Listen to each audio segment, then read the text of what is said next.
원망하지 말라라는 말씀을 가지고 여러분들에게 말씀을 전하길 원합니다. 오늘 사도 바울은 고린도 교회에게 선포합니다. 그들에게 많은 문제가 있었고 또 의심하였고 원망하는 그런 일들이 있었기에 이 고린도 전서를 쓰게 되어집니다. 그러면서 오늘 본문 10장에는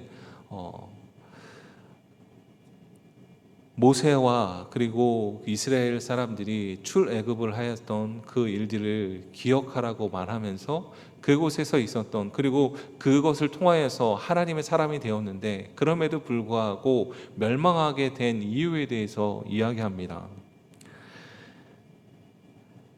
어떤 일이 있었냐면 여기에서 멸망하게 되는 이유에 대해서 몇 가지 이야기하는데 6절에 보면 우리의 본보기가 되어 우리로 하여금 그들이 악을 증가한 것 같이 즐겨하는 자가 되지 않게 하려 함이니 그들 가운데 어떤 사람들과 같이 너희는 우상 숭배하는 자가 되지 말라. 기록된 바 백성이 앉아서 먹고 마시며 일어나서 뛰논다 한과 같으니라. 우상 숭배하였기 때문에 그들이 멸망하였어. 그리고 8절에 보면 음행하였고, 그리고 9절에 보면 그들은 하나님을 시험하였고, 그리고 오늘 말씀처럼 원망하였어 라고 이야기합니다. 그 원망 때문에, 우상 숭배 때문에, 음행 때문에, 시험 때문에 그 1세대들이 멸망하게 되었다고, 하나님께서 그들을 선택하였음에도 불구하고 멸망하게 된 원인이 바로 그것이라고 이야기합니다. 오늘은 그 중에서 우상 숭배와 음행과 시험 그리고 원망 중에 원망에 대한 이야기를 하기를 원합니다. 바울 사도가 이스라엘 백성들이 출애굽 후의 과정 속에서 이 원망한 사건을 이 성경에 기록했다고 언급을 합니다. 하나님께서 광야 40년 동안 그들을 훈련하는 과정 중에 그들은 물이 없을 때 원망하였고, 먹을 음식이 없을 때 원망하였고, 또 원수를 만났을 때 또 원망하였고, 멀다고 원망하였고, 어떤 사건들을 만날 때마다 출애굽한 이스라엘 백성들은 계속하여서 원망하였습니다. 그리고 그들은 멸망시키는 자에게 결국은 멸망되었습니다. 바울은 출애굽 1세대의 광야에서 멸망의 원인, 그 중 하나가 바로 원망이라고 선포합니다. 그 출애굽의 역사적 사건을 바울이 언급하며 우리에게 그 사건은 역사로 끝나는 사건이 아니고 오늘 우리가 사는 이 시대에도 우리에게 본보기가 되고 거울이 되는 사건이라고 선포하고 있습니다. 하나님의 선택하던 이 백성들의 삶의 훈련 속에서 중요한 것은 원망 대신에 감사하는 것입니다. 하나님을 신뢰하는 것입니다. 원망이라는 것이 정말 이 멸망을 받을 정도로 큰 죄일까요? 우상숭배나 음행이나 시험 이런 것들보다, 하나님을 시험하는 것보다 그것과 동등하게 원망이라는 것이 그렇게 큰 죄일까요? 여러분, 원망은 작은 씨앗과 같아서 이 원망을 뿌려 놓으면 보이지 않으나 나중에는 멸망에까지 이르게 됩니다. 여러분, 원망을 했다는 것은 하나님을 잊었다는 증거이고, 하나님을 불신한다는 증거이고, 하나님의 계획을 신뢰하지 않는다는 증거이고, 하나님의 사랑을 완전히 무시한다는 증거입니다. 이스라엘 백성이 원망했다는 것은 하나님을 잊었다는 증거입니다. 그리고 하나님의 사랑, 하나님의 계획을 불신했다는 증거입니다. 그리고 원망했다는 것은 하나님의 계획을 신뢰하지 않았다는 증거입니다. 하나님은 놀라운 계획을 가지고 광야의 한날 한날 한순간도 이스라엘 백성을 버리신 적이 없었습니다.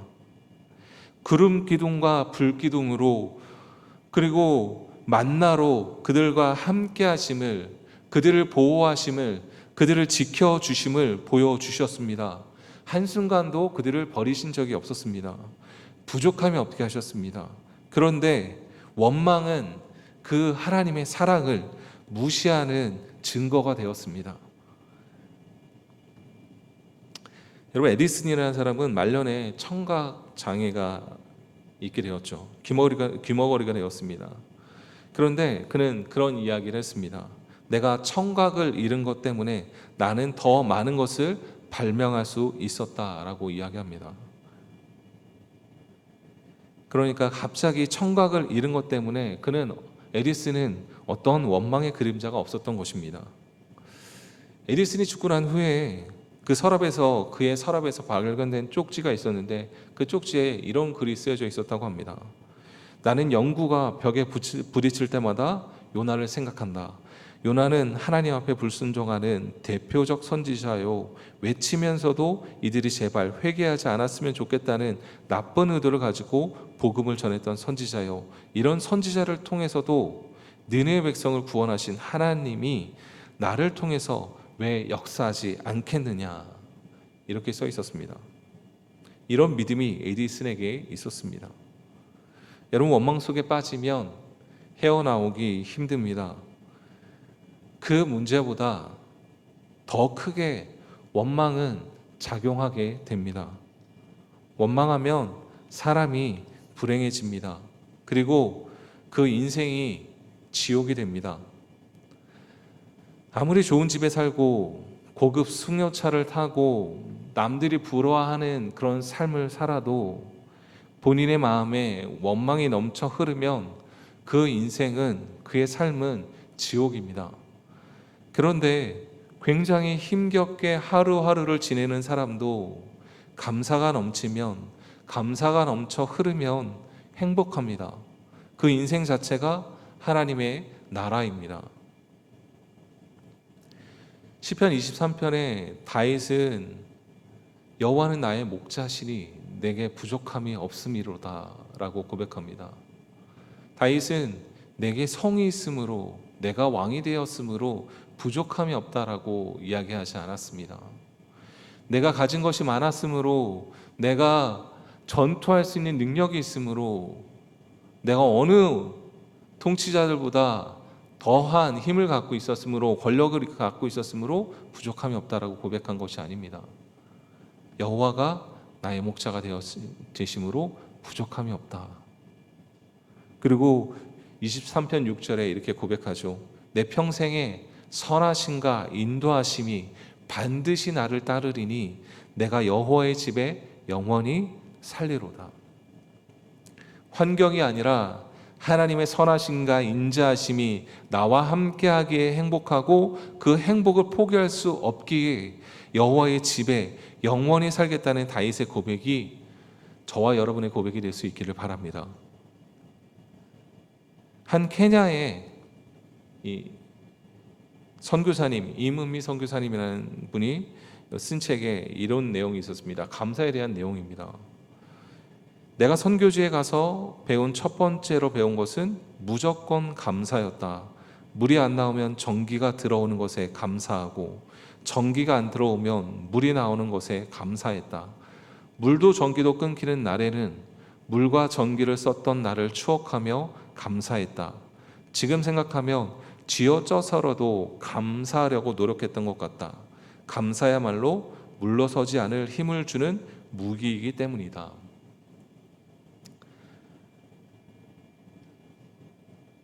감사는 사단 앞에 물러서지 않을 수 있는 강력한 무기입니다. 하나님의 뜻을 따라 살아가게 할 수 있는 강력한 무기입니다. 제가 선교지에 가보니까 불평할 것들이 참 많았습니다. 처음 가서 아무것도 모르고 그곳에 도착하니까 주거 공간도 열악하고, 물을 트니까 시커먼 물도 나오고 덥고, 정말 불평할 것 투성이었습니다. 불평이 시작되니까 한도 끝도 없이 계속되는 불평이 나왔습니다. 그런데 감사하기 시작하니까 감사해야 할 것들이 너무 많았습니다. 동물원 안 가도 많은 동물 볼 수 있었고요. 새벽 미명에 알람 켜놓지 않아도 이 몇십 마리의 알람 닭들이 깨워주었고요. 도우미 손길이 있었고 내가 도와하는 사람들이 있었고 복음을 전할 수 있는 길이 열렸고 그리고 중보자들이 우리를 위해서 기도해 주시고 불안전 속에서 하나님께서 안전하게 하시고 그곳에 있지 않으면 깨닫지 못하는 하나님의 사랑을 또 알게 하시고요. 모든 것이 하나님의 훈련 속에 있을 때 선택해야 했던 것 같습니다. 원망하겠나 감사하겠나. 우리 삶에는 항상 두 가지 선택이 있죠.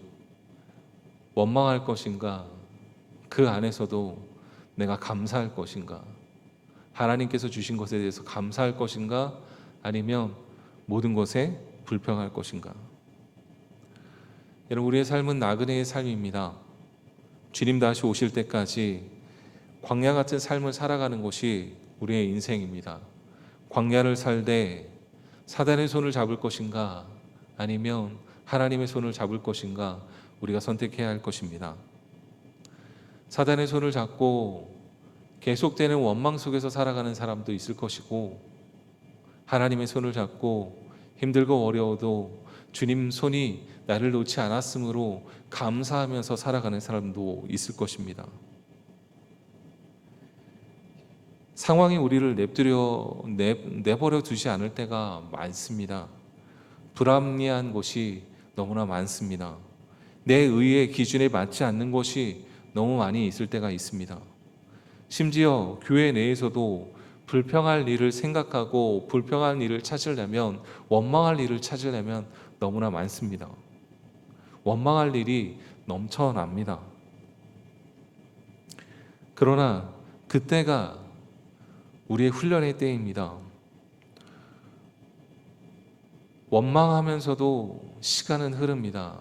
그리고 감사하면서도 시간은 흐릅니다. 우리는 길을 가게 되어지죠. 그리고 그 길의 끝은 원망하면서 걸어간 사람과 감사하면서 걸어간 사람의 방향은 다르게 될 것입니다.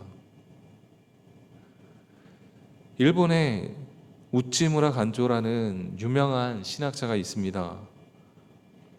그가 이렇게 말했습니다. 하나님의 저주가 있다면 그것은 질병도 아니고 실패도 아니고 사람들에게 배신당하는 것도 아니다. 하나님의 저주에는 세 가지가 있다. 첫째는 하나님이 믿어지지 않는 것이고, 둘째는 성경을 보아도 하나님의 말씀이 들려지지 않는 것이고, 셋째는 어떤 일에도 감사하는 마음이 생기지 않는 것이다 라고 이야기했습니다. 여러분, 이 세 가지는 연결되어 있습니다. 하나님이 믿어지지 않으면 하나님의 말씀이 들려지지 않습니다. 믿음이 없으면 감사할 수 없습니다.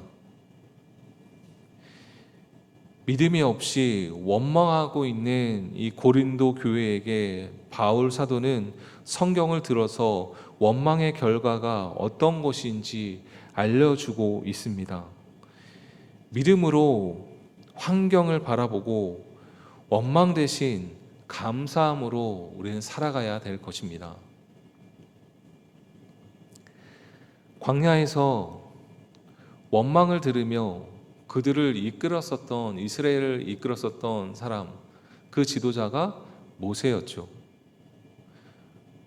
어쩌면 그는 그 누구보다도 가나안에 들어갈 권리가 있는 사람이었습니다.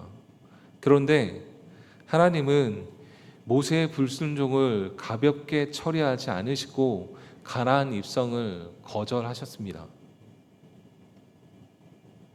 한 책에서 거절당한 모세라는 제목의 이 이야기식의 내용이 있어서 감동이 되어서 제가 소개하려 합니다.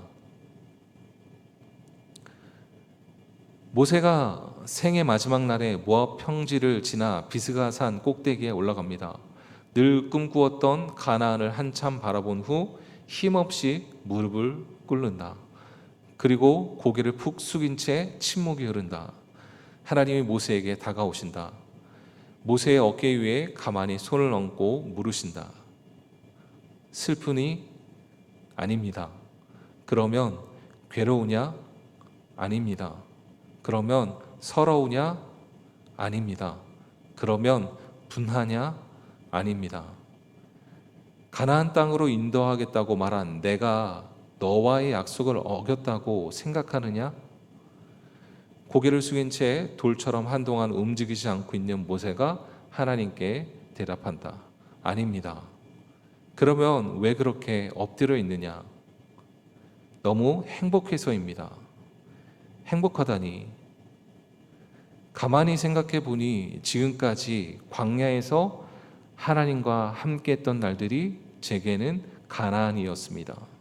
어느 누가 하나님께서 직접 만들어주신 음식을 먹어보겠습니까? 어느 누가 하나님께서 손수 내주신 석간수를 먹어봤겠습니까? 하나님과 함께 매일 같이 먹고 자고 했던 광야가 내게는 가나안이었습니다. 이런 고백이었습니다. 이런 이야기였습니다. 여러분, 가나안을 살고 계십니까? 아니면 광야를 살고 계십니까? 원망 속에 살아가면 어떤 곳이든 광야가 될 것이고, 감사 속에 살아간다면 어떤 상황이든 그곳이 주님이 인도하신 곳이요, 그곳이 주님께서 약속하신 가나안이 될 것입니다. 하나님을 믿는 믿음으로 원망으로 살아가지 않고 감사로 살아가며 하나님과 동행함으로 행복해질 수 있는 우리 귀한 성도님들 될 수 있기를 바랍니다. 하나님께서는 오늘 이 시간에도 우리에게 원망이 아닌 감사를 하기 원하십니다. 원망을 통하여서 멸망하는 백성으로 살아가게 하지 않기 위해서 우리에게 성경을 주셨고, 그 성경 속에서 원망하여 살아간 사람들의 역사가 어떤 것인지, 그리고 감사하며 살아간 사람들의 역사가 어떤 것인지 우리에게 알려주고 계십니다. 예수 그리스도 안에서, 예수 그리스도 때문에, 주님 때문에 기뻐하고 즐거워하고, 그리고 원망과 불평 속에서 살아가지 않으며 주님께서 원하시는 길을 갈 수 있는 저와 여러분 될 수 있기를 바랍니다.